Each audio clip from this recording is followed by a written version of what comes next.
So guys, update lang para dito sa Santa Fe na XRT. Tingnan niyo yung camera niya guys. Di ba sobrang liwanag? Yung back camera niya. At saka guys, ito yung cambio niya. Yan lang guys. So dito, yan naka-park siya. So paano ba nagpa-function yan? Hindi yan taas baba guys. Ito yan, P-hit, drive, then neutral and reverse.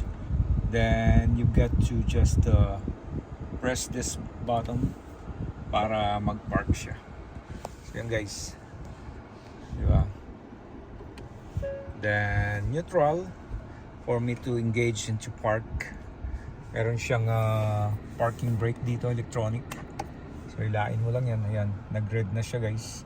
Then kung ayaw mo naman, meron naman din siyang auto hold.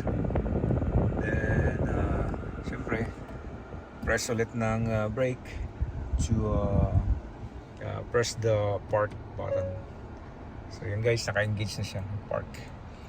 Then dito sa taas guys, meron siyang switch para sa sunroof.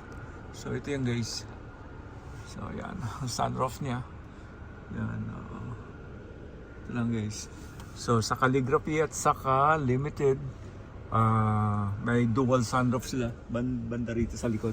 So ito lang yung sunroof na guys. So look at that. Oh, diba? Oh, diba? Alright. So yun guys, ito yung pinaka sunroof niya, diba? Oh, kita na. Then pag switch back niyan, sarado. So yun guys.